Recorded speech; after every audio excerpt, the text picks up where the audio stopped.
Kaya mayroon akong isang tanong na palaging bumabagabag sa akin. Ang sabi sa Biblia ay may isang Diyos, ngunit sa ibang bahagi ng Biblia ang Diyos ay tatlo, Ama, Anak at Espiritu. Paano ito magiging pareho? Oo, ito ay isang tanong na nakapagtataka ng mga tao sa libu-libong taon. At habang hindi natin ito lubos na maipaliwanag, sa palagay ko mas mauunawaan natin kung ano ito na hindi natin lubos na mauunawaan kung ano ang ibig mong sabihin. Kaya, isipin ito sa ganitong paraan, narito ang isang dalawang-dimensional na paglalaro at pagkatapos narito ang isang bagay na may tatlong dimensyon na dadaan sa 2D play. Okay, mula mismo sa pananaw na ito, ang mga 3D na bagay sa itaas at ibaba ng eroplano. Kaya ngayon ay makatuwiran na, ngunit isipin na ikaw ay isang 2D na taong natigil sa 2D eroplano. Ano ang sasabihin mo? Hindi ko alam. Ano ang makikita ko? Well, magiging ganito ang hitsura. Oh yeah, okay. Mula sa pananaw na ito, mukhang imposible. Ito ay isang bagay at pagkatapos ay dalawang bagay at pagkatapos ay tatlo, ngunit sa katotohanan lahat sila ay iisa. Hindi lang sa paraang kaya mong intindihin. Ngayon ay kunin natin ang buong bagay na ito bilang isang visual na pagkakatulad para sa kung paano natin nararanasan ng Diyos ang pag-angkin sa Biblia ay ang Diyos ay transcendent. Isang banal na nilalang kung saan tayo nabubuhay at gumagalaw at mayroon ng ating pagkatao o gaya ng sabi ng Diyos, okay lang ako, ngunit ako. Manirahan dito sa universo. Kaya kapag lumitaw ang Diyos magkakaroon ito ng kahulugan sa ilang mga paraan. Ngunit sa ibang mga paraan, masisira nito ang aking mga kategorya. Eksakto. Ito ay nangyayari sa lahat ng oras kapag ang mga tao ay nakatagpo ng Diyos ang Biblia.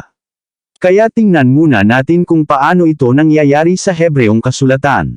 Sa buong Hebreong kasulatan ay lumilitaw sa mga komplikadong paraan na hindi masyadong akma sa aming mga kategorya. Isang karaniwang paraan na ito ay nangyayari sa mga Diyos pagkatapos. Kaya ang isang katangian ay isang paraan upang ilarawan kung ano ang isang bagay. Halimbawa, ang bola ng soccer ay bilog, tama, o ang Diyos ay matalino. Oo, magaling. Ilabas natin ang karunungan. Kaya sinasabi ng aklat ng mga kawikaan na nilikha ng Diyos ang mundo sa pamamagitan ng kanyang karunungan. Ngunit pagkatapos ay mayroon ding mga tula sa aklat ng mga salawikain na naglalarawan sa karunungan ng Diyos bilang isang tao, isang katrabaho kung saan ginawa ng Diyos ang universo. Kaya ang katangian ng Diyos ay nagiging isang hiwalay na karakter.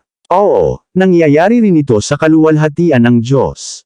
Na kung minsan ay lumilitaw bilang isang figure ng tao sa isang trono na nilamon ng apoy o tumanggap ng salita ng Diyos na maaari niyang sabihin sa mga tao.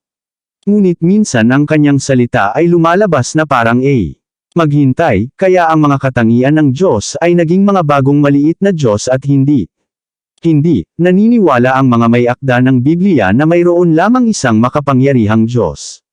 Ngunit komportable silang pag-usapan ng tungkol sa kanila bilang magkaibang mga karakter. Oo, ito ay bahagi ng paraan ng paglalarawan ng mga may akda ng Biblia sa komplikadong pagkakakilanlan ng isang Diyos, mga katangian ng kanilang Diyos, at naiiba rin sa Diyos na naiiba sa Diyos at sa Diyos. Oo, kapag natutunan nating makita ang ganoong paraan ng pakikipag-usap tungkol sa pagkakakilanlan ng Diyos, magsisimula kang makita ito sa buong kasulatan. Sa katunayan, makikita mo ito sa mga unang pangungusap ng Biblia na binanggit ang Espiritu ng Diyos. Kaya medyo pamilyar ang pambungad na linya ng Biblia sa simula.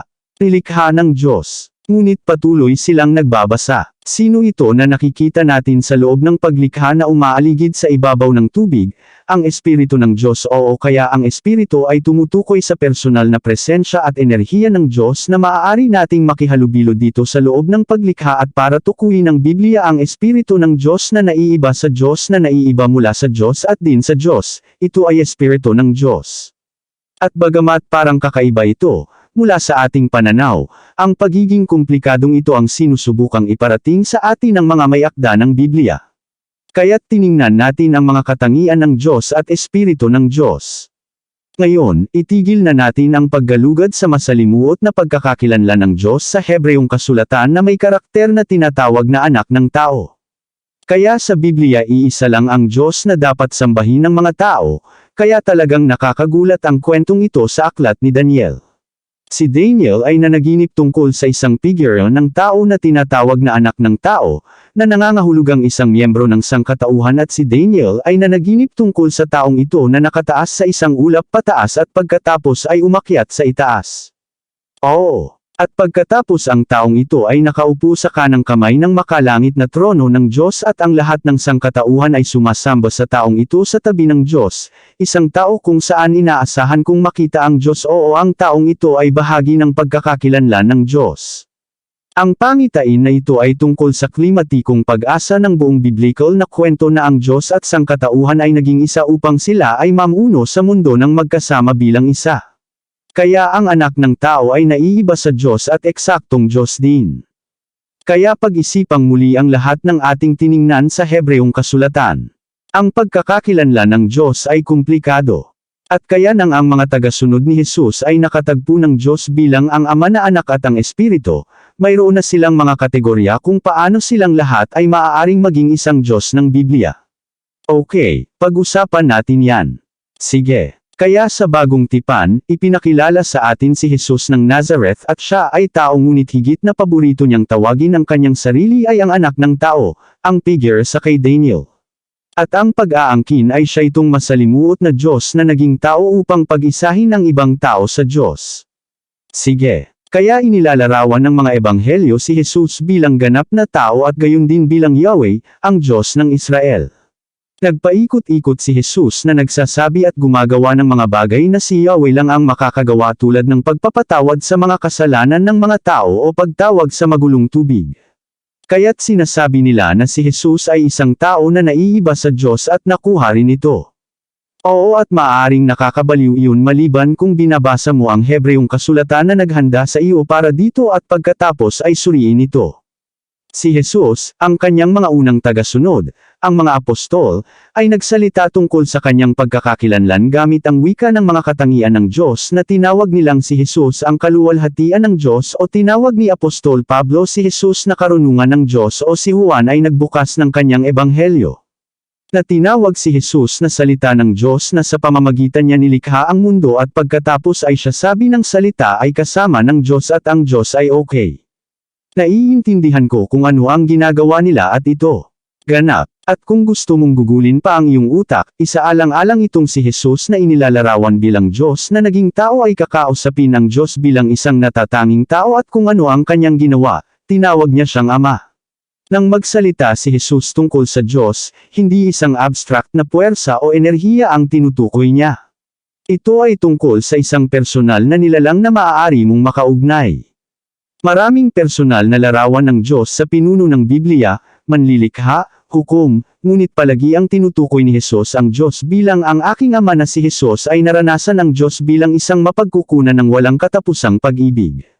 Sinabi niya na mahal na ako ng Ama simula pa noong likhain ang mundo. Tila kilala ni Jesus ang Ama bilang isang walang hanggan, iba nakasentro sa pagbibigay ng buhay sa pagiging tama, tulad ng sa kwento tungkol sa pagbibinyag ni Jesus kapag sinabi ng Ama mula sa langit, "Ito ang aking anak, na mahal ko," at pagkatapos ay patuloy na magbasa sa kwentong iyon. Ang taong nagdadala ng mensahe ng pagmamahal mula sa Ama sa anak ay ang Espiritu ng Diyos. Kaya't napag-usapan natin ang tungkol sa Espiritu ng Diyos dito sa loob ng paglikha. It's through the Spirit that we interact with the divine, and the same was true for Jesus through the Spirit, na naranasan niya ang pagmamahal ng Ama, ngunit hindi ito tumigil doon. Nangako si Jesus, ang Espiritu ay lalabas at ibahagi ang pag-ibig ng Ama sa buong sangkatauhan at sa lahat ng nilikha upang magmukhang tatlong magkakaibang Diyos ang mga ito, ngunit sa ilang paraan na lumalampas sa aking pananaw sa katotohanan, mayroon ding isa. Tama, ito ang tinawag ng mga sumunod na tagasunod ni Jesus na Trinidad. Ang Ama, ang Anak at ang Espiritu ay ang nag-iisang Diyos ng Biblia na nakikita ko kung paano sila nakarating doon, ngunit ito ay hindi lamang isang palaisipan sa pilosopiya upang ilarawan ang Diyos bilang isang pagsubok na pagkakaisa, ay ang pag-angkin na ang universo ay pinagsama-sama ng isang walang hanggang pamayanan ng pag-ibig. Which is something na hindi ko talaga maintindihan, but the God of the Bible is that you understand. Ang punto ay ang makilala at makilala ng Diyos na ito upang tayo ay makibahagi sa kanyang pag-ibig.